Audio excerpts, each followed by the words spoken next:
If someone had told me at the start of my journey, you can afford to buy any business, I'd have told them they were nuts. Back then, I thought you could only buy what you could personally afford, like when you buy a house. But buying a business isn't like buying a house. When you buy a house, the bank looks at your income, your outgoings, and your affordability. But when you buy a business, it's not you borrowing the money, it's the business. That means the loans are assessed on the business's profits, cash flow, and not your salary. And that changes everything. When this penny dropped for me, it was a game changer. I stopped looking at smaller businesses and started looking at £1 million businesses. I eventually bought one with £1.6 million of sales and 27 employees.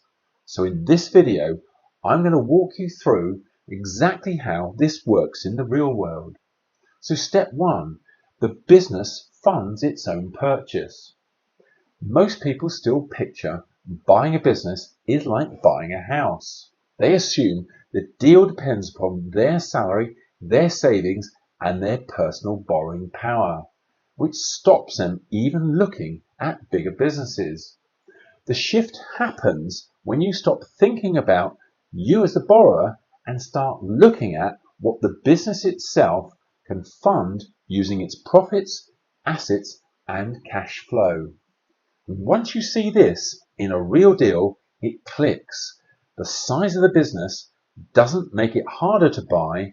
The size of the business makes the funding easier. Let me show you how the business can fund its own purchase with 3 examples using similar principles. First, the business I bought, it was making around £120,000 a year in profit, and I paid £350,000 for it.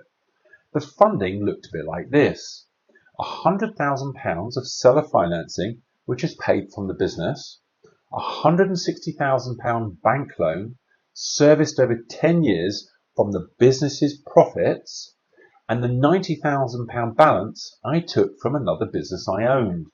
Now let's compare that to a small cafe, and let's assume this business is making about £20,000 a year in profit. This business is selling for £35,000, using a similar financing structure to the £1 million business that I bought, but where the amounts are smaller because the profit is lower.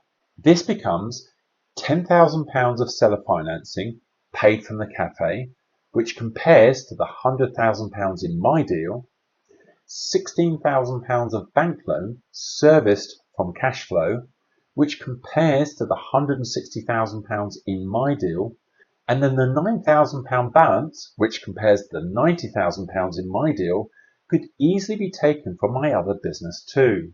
It's the same structure applied to a much smaller business with much lower profits. But what about if we now scale this up again to an even bigger business? This is a deal I'm currently contemplating, which came out of the blue when I wasn't even looking. £5 million in sales, £500,000 in profit, and I'm looking at a 3 times multiple, so about £1.5 million purchase price. And let me be honest, that's yet to be negotiated. This is a business with assets on the balance sheet and strong cash flows. So with that in mind, the funding could be structured as follows. I've already mooted the idea of 50% seller financing with the accountant, which he seemed to think would work from the seller's point of view, leaving a balance of £750,000 to finance, which I'm going to suggest as follows. The company has a commercial property on which I could borrow, let's say, £500,000, leaving a balance of £250,000. The business also has significant equipment and assets, which is mostly free of finance. This means that it could relatively easily raise £250,000 on asset finance. So in summary, that's £750,000 of seller financing, £500,000 loan against the property, and £250,000 of asset finance, making up the £1.5 million purchase price, all funded from the business itself. And here's the thing, what I'll need to make sure is that the business's cash flow can afford the payments for all these loans. If it can't, the deal won't happen. But I can then work with the sellers to work out what can work for them and for me and the banks with all of those different loans when they are combined. But I will do this using AquaCalc, which is the software I use for business acquisitions. But here's the thing, none of the funding is based upon my own personal income.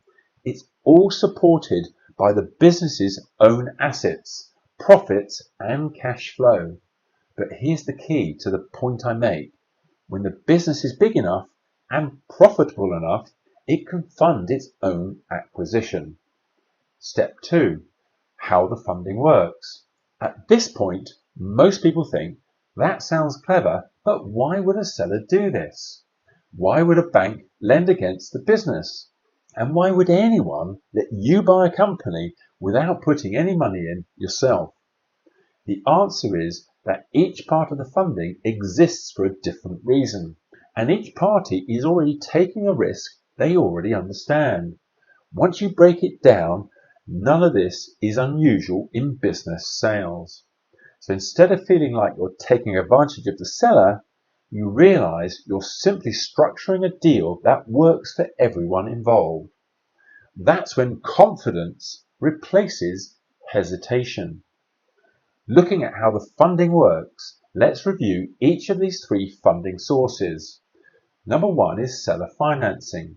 Sellers agree to seller financing because it helps them get the deal done, especially when they are motivated sellers.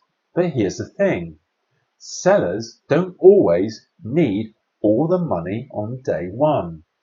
Seller financing also aligns incentives because the seller is effectively saying, this business will continue to generate profits after I leave. Plus, it gives you as the buyer protection against skeletons in the closet, like hidden taxes or other liabilities, which you can deduct from the outstanding seller financing should these arise. Number 2 is bank and property-backed lending. Banks don't usually lend without asking for some form of security. They lend against assets, track record, and proof that the loan can be repaid. When a business has commercial property, a long trading history, and stable profits, banks are comfortable lending because the loan is secured and easily serviced by the business's cash flows. Number 3 is asset finance. Asset finance exists because equipment, vehicles, and machinery have a resale value. Lenders are happy to advance money against assets that can be recovered if the business defaults on the loan. And again, the repayments are made from the business's operating cash flow. Put it all together and the picture becomes clear. No one is doing you a favor. Each party is lending against something tangible, predictable, and proven. And the repayments come from the profits and cash flow of the business. Step 3, choosing the right business. Once people realize a business can fund its own purchase, they can often rush ahead. And that's where most mistakes are often made and where money can be lost. Because not every profitable business is safe to buy. And not every deal works on paper. The focus now shifts from can this be funded to will this business reliably support the funding after I buy it. That means looking beyond the headline profit and understanding how the money is really made. When you choose the right type of business, the deal stops feeling fragile. You're not just hoping the numbers will hold together, you know the cash flow can comfortably service the debt. The business can afford to pay you and leave a margin for error. You must choose the right business as not every profitable business is safe to buy. So before you rely on the business to fund its own purchase, a few things need to be true. Firstly, avoid customer concentration. If most of the revenue comes from just one customer or just a handful of customers, the risk is very high. If the business loses one contract or one customer, the business will likely fall apart. The funding won't be repaid and you'll likely lose the business altogether.